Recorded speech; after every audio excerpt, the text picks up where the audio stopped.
Hola, ¿qué tal? Muy buen día. Muchas gracias por ver el episodio de hoy de Jerime TV, donde voy a hablar de lo que es la infección por el virus del herpes, o también conocido como el herpes zóster. El herpes zóster en nuestro país también lo conocemos en ocasiones como coloquialmente la culebrilla o el cinturón de reina, por la manifestación cutánea en la piel que tiene, de la cual ahorita vamos a platicar. El herpes zóster es un virus y de los más de 100 tipos conocidos de virus del herpes, solo 8 afectan a los seres humanos. Dos de estos son los virus del herpes simple virus 1 y 2, que atacan el herpes simple tipo 1, es el que ataca la boca, y el herpes simple tipo 2 es el que ataca y causa el herpes genital. Los otros 6 son virus del herpes humano y de los tipos 3 a 8 pueden llegar a causar problemas cutáneos, o sea, en la piel, inmunitarios, que es en nuestro sistema de defensas, y de otro tipo que veremos más adelante. El herpes zóster es como tal la manifestación de la reactivación del virus de varicela zóster. Este virus cursa con una afección cutánea me refiero a la piel, que va a estar localizado habitualmente en un dermatoma. ¿Qué es un dermatoma? Una parte de la piel dérmica que va a ser inervada por un nervio en particular, ¿no? Entonces, si un nervio pasa por esta parte de mi brazo y es afectado por herpes zóster, ahí es donde va a tener la manifestación cutánea. Eh, Habitualmente se asocia a dermatomas, por eso vamos a ver que dentro de las manifestaciones típicas del herpes es que sea de un solo lado y se asocia a inflamación del nervio del área correspondiente. Entonces, esto es muy importante entender que si el nervio está afectado, las manifestaciones que se van a tener no cutáneas, sino de sensibilidad, ¿por qué son tan o pueden llegar a ser tan intensa? En el curso de la infección por varicela, el virus va a pasar desde la piel y las mucosas hacia los ganglios sensitivos de nuestros nervios. Esto va a hacer que el virus pueda ascender centrípetamente, o sea, hacia el centro. Si a mí me da varicela aquí, el virus va a viajar de la piel, penetra mucosas, llega al ganglio sensitivo, sube hacia el centro por la vía nerviosa, las fibras nerviosas sensitivas, y también se ha llegado a identificar que se puede diseminar por vía hematógena, esto es por sangre. En realidad, los efectos o los aspectos patogénicos del herpes zóster no están completamente aclarados y en la actualidad todavía existe controversia sobre si la enfermedad es el resultado de la reactivación del virus en un estado latente o neutralizado, o si la infección de varicela es una infección persistente. En condiciones normales, el virus de la varicela zóster se mantiene latente o neutralizado, y si la inmunidad celular desciende por debajo de un grado crítico, o sea, cuando nuestras defensas bajan, el virus va a empezar a replicarse en el ganglio, va a causar necrosis neuronal, inflamación ganglionar, inflamación de este ganglio nervioso, con la consecuente aparición de neuralgia, que es este dolor de literalmente el nervio, que es un dolor, vamos a ver más adelante, muy agudo y puede llegar a ser muy intenso, que incluso interfiera con las actividades del día a día. A través de los nervios sensitivos y de las terminaciones nerviosas, el virus va a ir avanzando hasta la piel, donde va a producir las lesiones cutáneas. Entonces, fíjate, en la varicela, el virus inicialmente está en la piel y viaja ahora sí que se interniza, mientras que cuando ya es un herpes zóster va a ser al revés, de la parte del nervio va a subir para generar las lesiones cutáneas. No se conoce actualmente con exactitud cuál es el mecanismo que empuja o que precipita la reactivación del virus. Lo que sí sabemos es que en la tercera edad parece que el causante sería la disminución de las defensas, o sea, la disminución de la inmunidad celular. Otras veces la aparición de este virus también se ha visto muy relacionada con el compromiso o el inmunocompromiso que se pueda tener en alguna persona, por ejemplo, que padecen enfermedades infecciosas crónicas como VIH o enfermedades hematológicas como los linfomas, en particular la enfermedad de Hodgkin y otras neoplasias. También se ve que las personas que son sometidas a tratamientos inmunodepresores, entre otro tipo de fármacos, como por ejemplo quimioterapias, serán más susceptibles a presentar herpes zóster.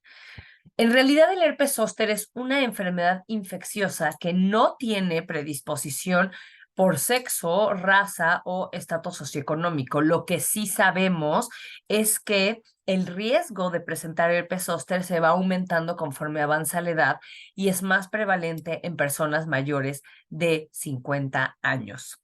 Se estima que el riesgo de presentar herpes zóster durante toda la vida es alrededor del 10 al 20%. Y en las personas inmunodeprimidas, el herpes zóster llega a ocurrir de 20 hasta 100 veces más que en personas inmunocompetentes, o sea, personas que tienen su sistema de defensas adecuado. ¿Cuáles son los síntomas? ¿Cómo se manifiesta la infección por herpes zóster? Los síntomas del herpes zóster suelen afectar a una pequeña sección o algún lado en particular del cuerpo, porque ya decíamos que este virus ataca el nervio de manera que es sumamente infrecuente que ataque dos nervios del mismo lado. Entonces, la presentación cutánea o las manifestaciones dérmicas van a ser preferentemente de un solo lado, ¿no? O sea, de un solo, del el cachete derecho o el brazo izquierdo o la pierna derecha, ¿no? O la espalda del lado izquierdo, pero porque sigue el trayecto de un nervio. Entonces es de un solo lado. Y estos síntomas pueden ser lo más frecuente los siguientes: dolor, ardor u hormigueo en la zona en la que van a aparecer las lesiones cutáneas, o hipersensibilidad al tacto, como que si nos tocamos o roza a lo mejor alguna ropa, hay demasiada sensibilidad. Se presentan ya las lesiones dérmicas, que es un salpullido rojo que aparece un par de días después de la presencia del dolor, y después este salpullido se va a convertir en ampollas llenas de líquido que se abren y después forman costras. Obviamente esto da pie a que las lesiones dérmicas sean muy pruriginosas, o sea, que nos dé muchísima comezón. Otros síntomas que son menos frecuentes, pero también pueden acompañar a la infección por herpes zóster, es fiebre, dolor de cabeza, un aumento en la sensibilidad a la luz, como que te duele la cabeza si te da mucho la luz, o inclusive fatiga y cansancio. Sin embargo, el dolor suele ser el primer síntoma del herpes zóster, y para algunas personas el dolor puede ser desde el principio intenso. Según la ubicación del área dolorosa corporal, a veces este dolor puede confundirse con otros problemas médicos, porque si es en el pecho del lado izquierdo, podríamos pensar que es un problema cardíaco, o si es en la espalda, pensar que es un problema, si es en la espalda alta, un problema pulmonar, o en la espalda baja. A veces piensan que es un problema de riñones, pero no se alcanzan a ver y de repente ya tienen las lesiones cutáneas, ¿no? Entonces, el dolor puede llegar a ser tan intenso que se llegue a confundir con otras condiciones médicas.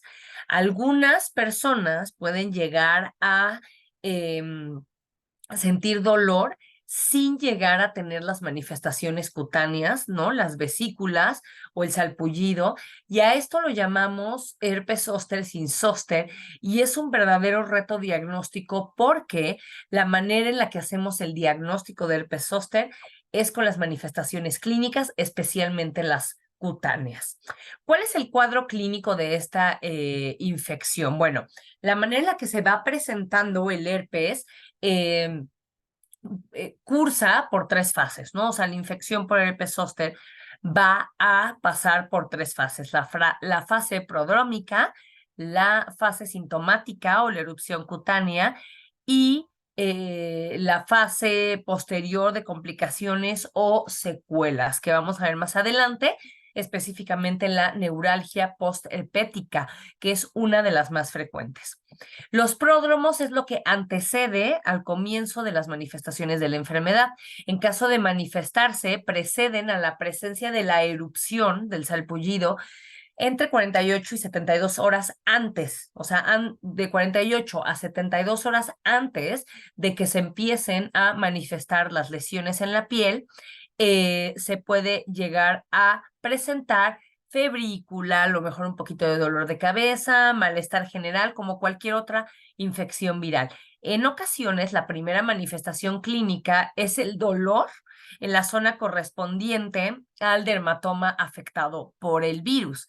La intensidad es muy variable, no hay una regla. La realidad es que es un efecto muy idiosincrático, pero desde el dolor que se puede presentar de intensidad variable como pródromo, puede también no ser tanto dolor, sino nada más una hipersensibilidad al tacto hasta un dolor verdaderamente intenso. Generalmente llegamos al diagnóstico de herpes zóster en el momento en que ya podemos ver como tal las lesiones cutáneas que son papulovesiculares características, ¿no? O sea, estas vesiculitas rellenitas de agua son características del herpes zóster. Estas lesiones se van a diseminar de forma típica según la distribución del dermatoma, ¿no? Que era lo que decíamos, o sea, si se va a afectar este dermatoma que va del nervio de esta parte de tu antebrazo, pues es el camino que van a seguir las vesículas. Esto ya decíamos es de forma unilateral, es decir, de un solo lado y sin pasar la línea media, ¿no? Que es esta parte central de nuestro cuerpo, porque ahí es donde se divide el nervio derecho del nervio izquierdo. Entonces, como atacan un nervio en particular, solo será de un lado. En los pacientes que no tienen inmunocompromiso, o sea, las personas inmunocompetentes, la erupción cutánea se acompaña de dolor en el 60 al 90% de los casos. Fíjense lo importante que es diagnosticar a tiempo porque el dolor nuevamente puede llegar a ser de una gravedad muy intensa. Debe distinguirse el dolor agudo que cursa del comienzo de la enfermedad hasta que las lesiones desaparecen del dolor crónico, que ya se vuelve esta neuralgia postherpética y que puede durar de meses e inclusive hasta años. ¿Qué es la neuralgia postherpética? ¿Qué es esta complicación o qué es esta secuela de la infección por herpes zóster? La neuralgia postherpética la definimos como la presencia de dolor o la persistencia del dolor después de la desaparición de la erupción cutánea. O en algunas series refieren a la neuralgia postherpética como la presencia de dolor más de 30 días después del inicio del salpullido o de la erupción cutánea. Y su aparición aquí sí, o sea, la aparición de una neuralgia postherpética está relacionada de manera directa con la edad. Entonces, a mayor edad, mayor posibilidad o mayor riesgo existirá de tener como secuela una neuralgia postherpética. La neuralgia postherpética se manifiesta de diferentes formas y las más frecuentes son sensación de quemazón, hiperestesias, ¿no? Que es esta hipersensibilidad o cualquier estímulo, sentirlo como un estímulo doloroso, que esas son las disestesias, y dolor provocado por mínimos estímulos. También pueden aparecer dolores verdaderamente lancinantes de gran intensidad. Y estos síntomas de la neuralgia postherpética producen a menudo aparición de fatiga, insomnio, porque a veces el dolor no te deja dormir o te despierta en las madrugadas. Y cuando vivimos con dolor, por supuesto que nuestra salud mental se puede ver mermada, y otra de las complicaciones de la neuralgia postherpética va a hacer que las personas puedan vivir inclusive con depresión o ansiedad, y esto de manera directa afectar de una manera muy importante la calidad de vida de las personas debido a la interferencia que genera el dolor en su vida social, laboral y en sus actividades diarias. ¿Cuál es el tratamiento? La buena noticia es que sí hay un tratamiento para dar manejo a la infección por herpes zóster. Y con los objetivos de tratar el herpes zóster son limitar la gravedad del cuadro, o sea, si ya salieron una erupción en una zona, limitar que solo sea esa zona y que no se expanda, limitar la extensión y la duración también del proceso. Es importante también prevenir la diseminación de la enfermedad, reducir el dolor agudo y, por último, por supuesto, prevenir la neuralgia postherpética. Aunque sabemos poco de condiciones o pronósticos que estén relacionados directamente con la aparición de la secuela, ya decíamos que la edad es un factor importante que frecuentemente relacionamos con la presencia de neuralgia postherpética, y también el que no demos un tratamiento inicial en las primeras 48 horas después de la aparición de las lesiones, también se ha visto que puede llegar a ser un factor de riesgo para presentar neuralgia postherpética. El tratamiento, como el herpes zóster es un virus, pues es dar antivirales, de los cuales los más comúnmente utilizados son el aciclovir, el valaciclovir y el famciclovir. Cualquiera de los tres es una buena opción. Es importante que sepan que, por ejemplo, el aciclovir son dosis muy altas, ¿no? O sea, tenemos que estar tomando tabletas o cápsulas de 800 miligramos hasta 5 veces al día. Entonces, a veces nos dan la prescripción, la receta, y decimos, ay, no es mucho, yo nada más me voy a tomar 2. No, debemos de tener en cuenta que para poder atacar adecuadamente al virus son dosis muy, muy altas para evitar la propagación de este. Ese es el tratamiento antiviral, pero el tratamiento sintomático es igual de importante, porque también se ha visto que si no se previene la aparición de dolor o no se trata en los primeros días de la presencia del dolor, este dolor es más fácil que degenere una neuralgia postherpética en comparación con aquellas personas que se infectaron de herpes y recibieron analgésicos de manera temprana. Las lesiones cutáneas pueden llegar a ser, ya decíamos, muy pruriginosas, o sea, que generen muchísima comezón. Entonces es muy importante permanecer estas heridas o lesiones limpias y secas para reducir el riesgo de sobreinfección bacteriana, ¿no? Porque están las vesículas, te estás rascando, estás abriendo la piel, y entonces además del virus puede sobrevenir una infección bacteriana, y eso es peor. Aquí para esto, para ayudar a mejorar como la comezón, utilizamos lociones de calamina o cremas de lidocaína o inclusive de capsaicina, que es esta sustancia que está en los chiles, que son tan frecuentes en México. Entonces, tratamiento sintomático para calmar la comezón, es más útil un tratamiento tópico, o sea, que podamos sobre la piel, pero en ocasiones, a veces también hacemos uso de antihistamínicos orales para disminuir la percepción de la comezón. Y en cuanto a los analgésicos, no son cualquier analgésico, o sea, un paracetamol y un diclofenaco no van a ser de utilidad porque el dolor viene del nervio, entonces tenemos que utilizar medicamentos que actúen a este nivel antineuríticos. Y de estos, la gabapentina y la pregabalina son los más estudiados. También la carbamazepina, y los tres medicamentos son medicamentos que inicialmente fueron creados o perfilados para tratar crisis convulsivas. Sin embargo, ahora sabemos específicamente de gabapentina y pregabalina que tienen un mejor perfil de seguridad y de efectos positivos para tratar el dolor neuropático. Una pregunta muy frecuente que me hacen es: ¿el herpes es contagioso? ¿El herpes zóster es contagioso? No es contagioso, de que si estás conmigo me voy a contagiar. Lo único que es contagioso es el líquido de las vesículas. Entonces, si tú tocas el brazo de una persona con herpes zóster, con las vesículas, y rompes una vesícula y tocas la vesícula y la pones sobre tu piel, es muy probable que te vayas a contagiar. Sin embargo, no es un virus que se contagia por hablar, ¿no? O inclusive por abrazar o besar. Entonces, solo la parte contagiosa es el líquido que está contenido dentro de las vesículas. Así como decíamos en la varicela que los niños dejan de contagiar cuando ya las vesículas son costras, aquí igual. Una vez que las vesículas han perdido el líquido y se secan y se hacen costras, aunque las toquemos ya no van a ser contagiosas. ¿Cómo podemos prevenir? O sea, ¿o qué herramientas tenemos para este virus? Pues la vacunación. Existen actualmente en nuestro país, en México, 2 vacunas para combatir el herpes zóster. La vacuna de virus vivos atenuados, que tiene más tiempo en el mercado en nuestro país, y la vacuna recombinante, que no tiene mucho tiempo que llegó al mercado mexicano. Se recomienda la recombinante que ha llegado este año y que consta de 2 dosis.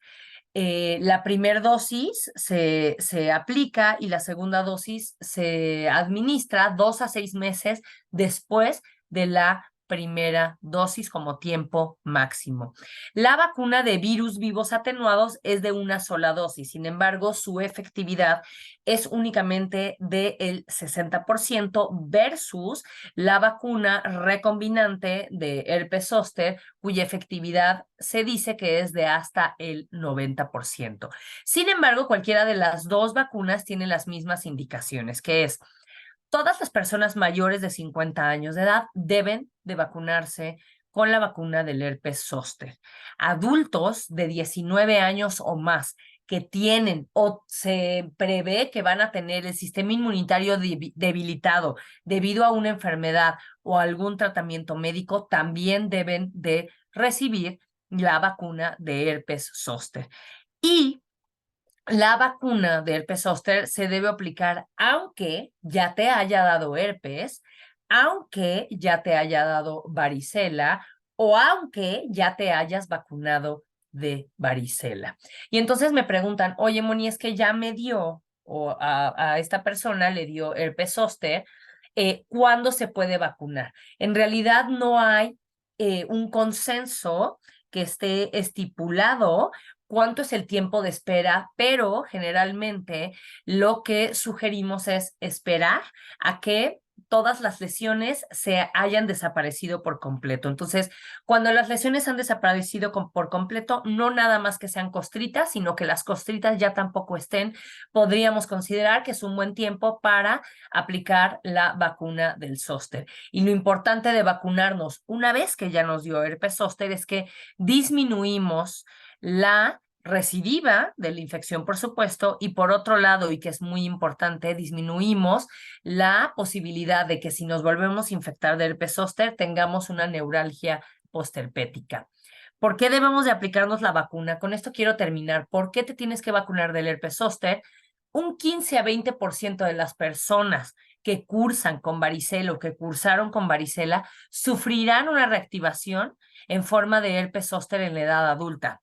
Esta situación sucede más a partir de los 60 años, por eso la prevención es vacunarnos a partir de los 50 años. Además, a mayor edad que se presente la enfermedad, existirá un mayor riesgo de presentar complicaciones específicamente como neuralgia postherpética, pero también herpes zóster, que es de más que pueden llegar a ser verdaderamente complicados, como un herpes zóster oftálmico, la necesidad de hospitalizaciones u otro tipo de complicaciones.